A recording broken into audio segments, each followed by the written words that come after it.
자, 오늘 하나님의 말씀 이제 두 군데에서 보려고 하는데요. 구약에서는 여호수아서 2장 8절에서 11절까지, 신약에서는 히브리서 11장 31절에서 32절까지의 말씀입니다. 우리 구약 성경 함께 먼저 읽고 또 신약 성경 뒤이어서 읽도록 하겠습니다. 시작. 또 그들이 눕기 전에 라합이 지붕에 올라가서 그들에게 이르러 말하되, 여호와께서 이 땅을 너희에게 주신 줄을 내가 아노라. 우리가 너희를 심히 두려워하고 이 땅 주민들이 다 너희 앞에서 간담이 녹나니, 이는 너희가 애굽에서 나올 때 여호와께서 너희 앞에서 홍해물을 마르게 하신 일과 너희가 요단 저쪽에 있는 아모리 사람의 두 왕 시온과 옥에게 행한 일, 곧 그들을 전멸시킨 일을 우리가 들었음이니라. 우리가 듣자 곧 마음이 녹았고 너희로 말미암아 사람이 정신을 잃었나니, 너희의 하나님 여호와는 위로는 하늘에서도 아래로는 땅에서도 하나님이시니라. 믿음으로 기생 라합은 정탐꾼을 평안히 영접하였으므로 순종하지 아니한 자와 함께 멸망하지 아니하였도다. 내가 무슨 말을 더하리요? 기드온, 바락, 삼손, 입다, 다윗 및 사무엘과 선지자들의 일을 말하려면 내게 시간이 부족하리로다. 하나님의 말씀입니다. 아멘. 잠깐 기도하겠습니다. 아버지 하나님, 라합의 믿음은 무엇이 달랐을까요? 오늘 여호수아서의 말씀, 또 히브리서의 말씀을 통해서 우리의 삶에 하나님께서 귀한 교훈 허락하여 주시고, 또 그 말씀이 잘 들려질 수 있도록 우리의 마음을 활짝 열어 주시옵소서. 예수님의 이름으로 기도합니다. 아멘. 자, 우리가 지금 성경 66권을 한 권씩 한 권씩 좀 순서대로 좀 살펴보고 있는데요. 이제 오늘은 6번째 책입니다. 구약 성경의 처음 다섯 가지 책은 모세오경이라고 부르죠. 그 모세오경이 나온 후에, 그 후에 처음 등장하는 책이 이제 6번째 책 여호수아서입니다. 자, 근데 우리가 성경을 보다가 이런 의문이 들 수가 있어요. 성경 66권의 그 책의 배열은 도대체 어떤 원칙으로 이루어졌을까? 우리가 그게 이제 궁금할 때가 있죠. 구약은 39권이지만 크게 나누면 4부분으로 나눌 수 있어요. 처음 5권은 모세오경, 그리고 그 다음 12권은 역사서, 그리고 그 다음 5권은 시가서, 그리고 나머지 12권은 선지서, 이렇게 4부분으로 나눌 수가 있습니다. 자, 그러니까 구약이 어떻게 배열됐는가? 그 배열된 순서는요, 논리에 따라서, 논리의 전개에 따라서 배열되었다. 우리가 그렇게 이해하면 가장 좋습니다. 그러니까 말씀이 먼저 선포되고, 모세오경에 하나님의 말씀이 선포되고, 그 말씀을 따라서 제대로 잘 살았는가, 그것을 그 다음에 있는 책들이 그것을 우리에게 알려주는 거죠. 신약 성경도 마찬가지예요. 신약 성경에 제일 처음에 등장하는 책이 복음서죠. 복음서 4권이 등장을 하고요. 이 복음서의 내용은 예수님께서 하나님의 아들로서 이 땅에 내려오셔서 여러 가지 기적을 행하시고, 또 우리를 구원하시기 위해서 십자가에 달려 돌아가시고 또 부활하셨다. 그 내용이거든요. 근데 그 복음서 다음에 무슨 책이 이어지냐 하면 사도행전이 이어져요. 그 사도행전은 뭐냐 하면 그 복음을 실제로 믿고 살았던 살아들의 이야기예요. 그러니까 구약이나 신약이나 믿음의 내용이 먼저 나와요. 그리고 그 믿음의 내용에 따라서 살았던 그 사람들의 이야기가 뒤에 이렇게 설명이 되어 있다. 그래서 신구약 성경의 배열은 이런 논리의 전개에 따른 그런 배열이다. 구약도 설명드린 것처럼 모세오경을 통해서 하나님이 누구신가? 그걸 우리에게 알려주세요. 왜 우리가 하나님을 믿어야 되는가? 그걸 알려주시죠. 우리는 하나님 피조물이기 때문에. 근데 그 설명, 그렇게 모세오경에서 선포하고 나서 여호수아서가 이어져요. 그러니까 이 여호수아서는 그 선포된 말씀을 따라서 실제로 하나님의 약속을 믿고 살아갔던 사람들의 이야기다. 그래서 우리가 그렇게 신구약 성경의 배열 순서를 이해하면 좋겠습니다. 자, 하나님께서 어떻게 자신의 약속을 성취하셨는가? 그것을 여호수아서가 보여줍니다. 오래전부터 하나님께서는 아브라함의 후손에게 그 후손이 많은 민족을 이루게 하고 또 땅을 주겠다. 내가 너희의 하나님이 되겠다. 이렇게 약속을 하셨거든요. 그런데 출애굽 1세대는 안타깝게도 이 약속의 성취를 보지를 못해요. 가나안 땅에 들어가지 못하죠. 그 출애굽 1세대의 후손인 2세대들이 이제 여호수아를 따라서 가나안 땅에 들어가게 되는데, 그래서 모세 오경에 나타난 하나님이 약속을 주시는 하나님이시라면 이제 여호수아서에서 설명하는 하나님은 그 약속을 성취하시는 하나님, 실제로 가나안 땅을 얻게 하시는 하나님, 그것을 우리에게 보여주십니다. 자, 오늘 이 여호수아서에 많은 인물들이 나오는데 그 중에 중요한 인물 한 사람, 라합에 대한 이야기를 좀 나누도록 하겠습니다. 그럼 우리가 두 번째 읽은 히브리서 11장은 별명이 있어요. 히브리서 11장의 별명이 믿음장입니다. 그렇죠? 믿음장에 보면 수없이 많은 믿음의 위인들이 이렇게 쭉 나열이 되어 있어요. 그래서 우리가 잘 아는 아브라함서부터 시작해서 이삭, 야곱, 요셉, 모세 다 이렇게 유명한 분들이 등장을 해요. 근데 이분들이 참 믿음의 영웅들이 한두 분이 아니잖아요. 참 많아요.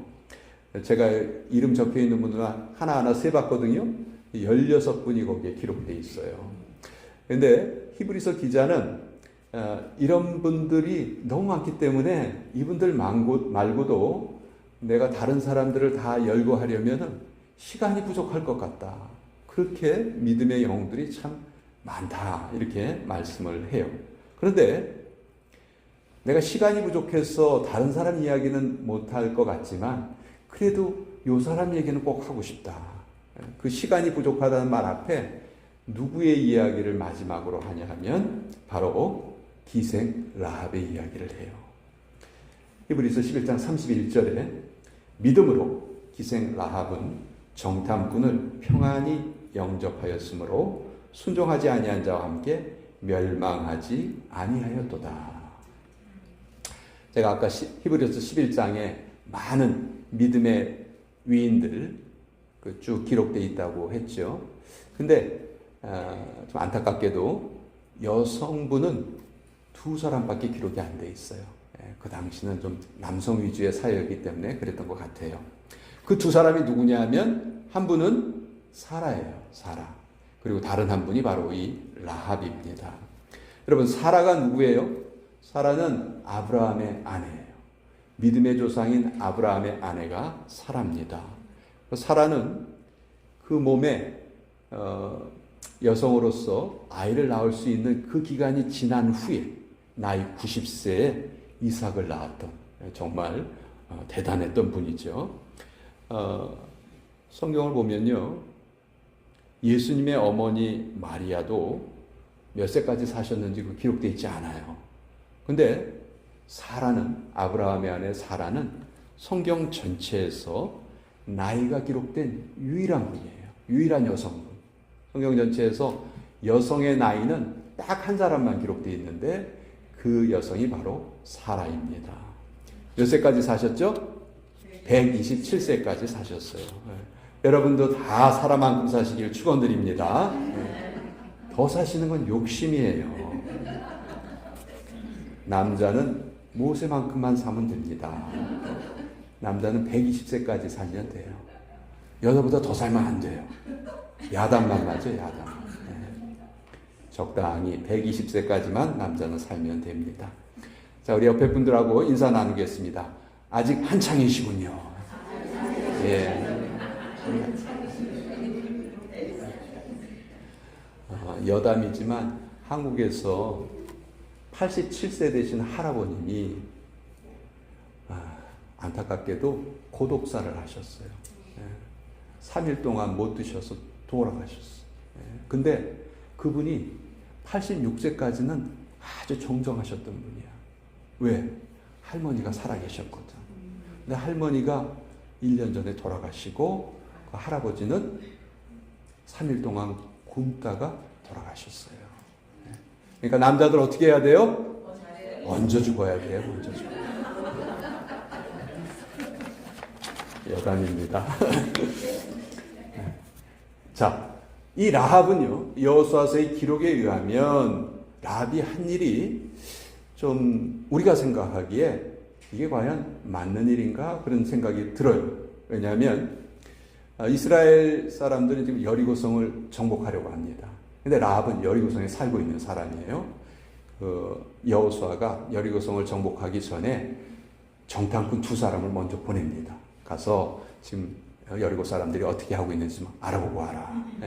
근데 이 정탐꾼들이 여리고성에 들어가자마자 금방 발각이 돼요. 금방 발각이 돼서 이제 죽을 위기에 처하는데 이때 라합이 이 정탐꾼 2를 자기 집에다가 숨겨줍니다. 그리고선 이들을 무사히 돌려보내요.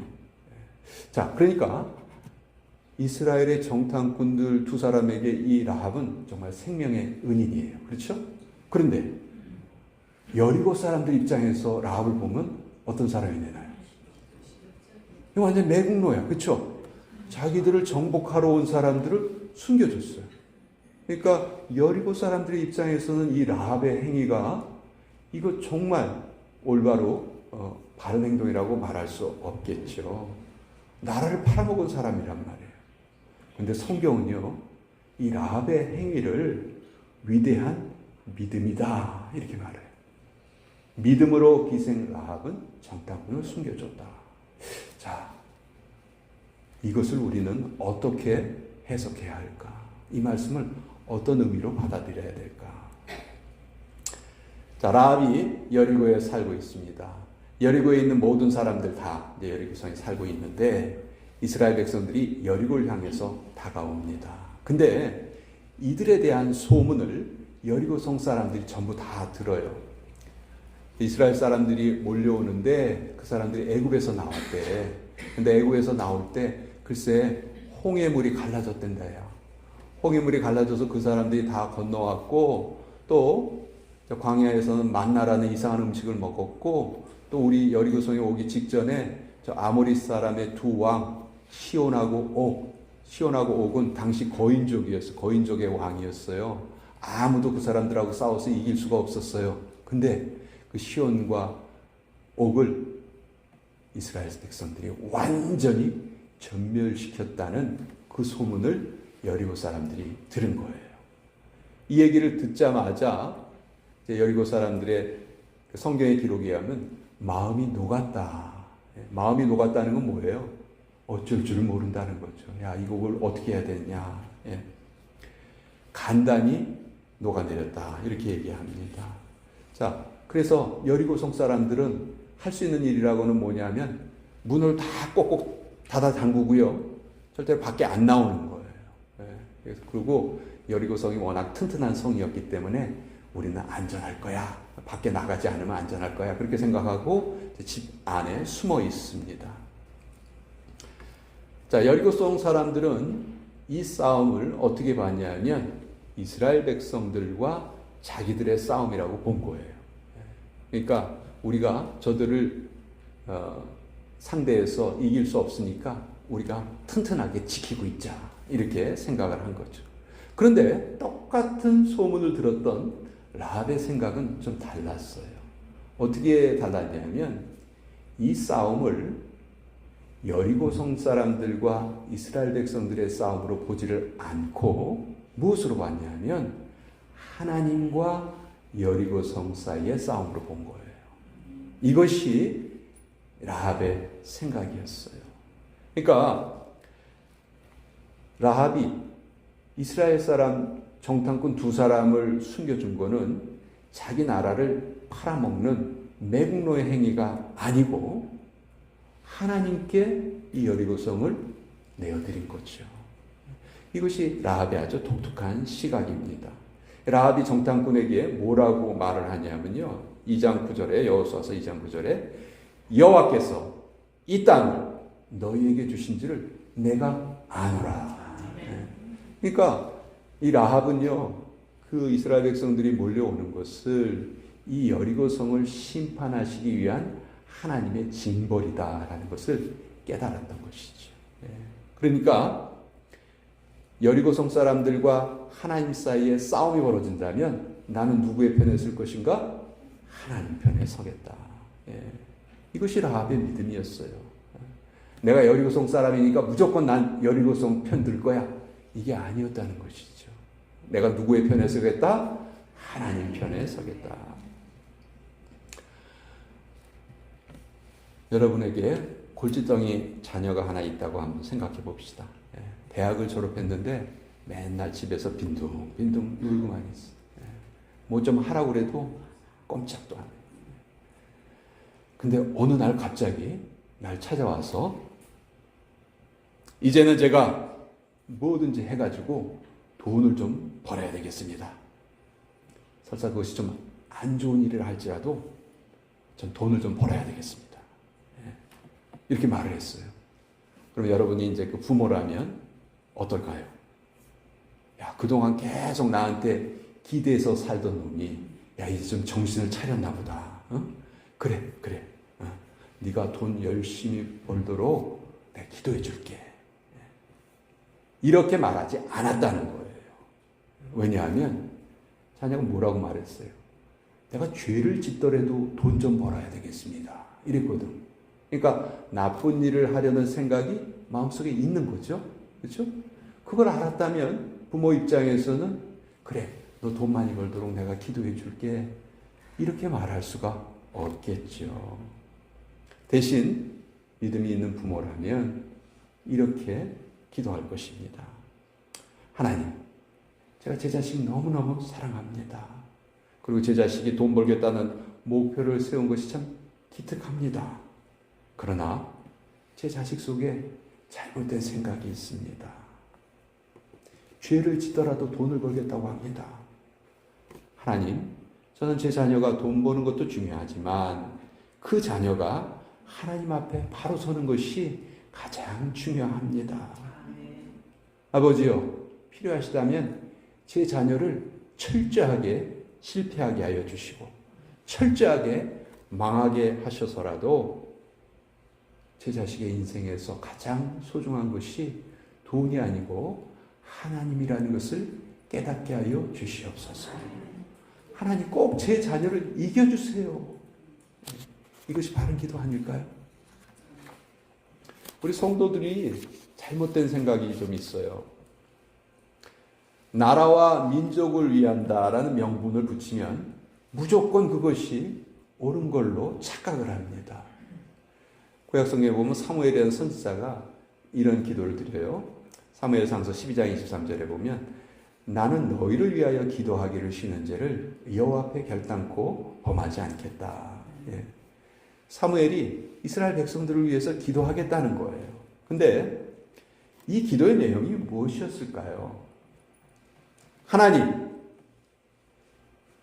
이 이스라엘 백성들이 늘 하나님의 공의 편에, 하나님의 정의 편에 설 수 있게 해주세요. 이걸 위해서 기도했다는 것이지, 사무엘이 하나님, 저희 동족이 무조건 잘 먹고 잘 살게 해주세요. 이렇게 기도하지 않았다는 것이죠. 하나님은요, 아무리 택한 백성이라도 잘못하면 바벨론의 포로로 보냈어요. 나라를 위한 기도라 해서 무조건 이 나라가 잘 되게 해주세요. 자녀를 위한 기도라 해서 무조건 내 자녀가 성공하게 해주세요. 그는 올바른 기도가 아니라는 것입니다.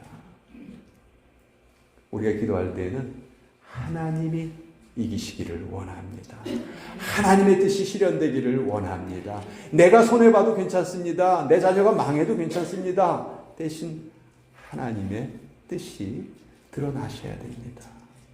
여러분, 이게 믿음의 기도였고 이게 라합의 믿음이었어요. 그래서 라합은 자기가 살고 있는 그 성이 하나님 앞에 벌받을 행동을 했다는 것을 너무도 잘 알고 있었기 때문에 여리고 편에 서지 않은 거예요. 하나님 편에 섰던 것입니다. 그래서 성경은 라합을 믿음의 사람이다 이렇게 칭찬을 해요.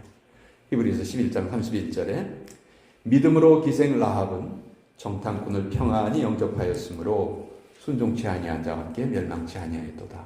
또 야고보서에도 나옵니다. 야고보서 2장 25절에 보면 또 이와 같이 기생 라합이 사자를 접대하여 다른 길로 나가게 할 때 행함으로 의롭다 하심을 받은 것이 아니냐.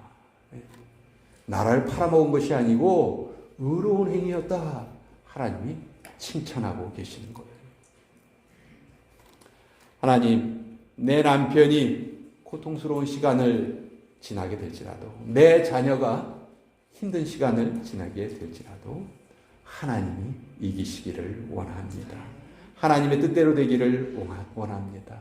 남편이나 제 자식이 혹시 망하더라도 예수님 올바로 믿게 해주시길 바랍니다. 진짜 망하라는 뜻이 아니죠. 그렇죠? 정 안 되면 망하게 해서라도 완전히 새롭게 시작하게 하여 주옵소서. 주님 앞에 바로 섰게 하여 주시옵소서. 눈에 넣어도 아프지 않은 내 자식 잘 되기를 내가 바라지만 그 속에 잘못된 것이 있다면, 그 속에 죄악이 있다면 하나님께서 이겨주세요. 제 자식을 눌러주세요. 제 자식을 가라앉혀주세요. 저는 하나님을 믿습니다. 하나님 편입니다. 저는 하나님을 응원하겠습니다. 이것이 바로 라합의 믿음이었어요. 그래서 이 라합은 이 믿음으로 인해서 자기가 여리고성이 망할 때 자기가 삽니다. 살아나죠. 자기뿐만이 아니에요. 약속을 하나 받아요. 정탐꾼들에게. 우리 부모, 내가 아는 친척들 다 살려줘라. 약속해라. 그리고 나중에 여호수아가 이 약속을 지키죠. 그리고 이 두 정탐꾼 중에 한 사람하고 라합이 결혼을 해요. 여러분, 정탐꾼으로 보낼 때 맹구 보낼까요? 아니면 제임스 본드 보낼까요? 여러분, 누구를 정탐꾼으로 보내시겠어요? 맹구하고 영구하고 보내실까요? 제임스 본드 보낼 거 아니에요. 그러니까 라합이 그 두 사람 중에 한 사람을 딱 보고 그 사람과 결혼을 해요. 누구를 낳았습니까? 라합의 자녀가 그 유명한 보아스예요. 룻기의 보아스. 그래서 예수님의 족보에까지 오르는 그런 영광을 라합이 누리게 됩니다.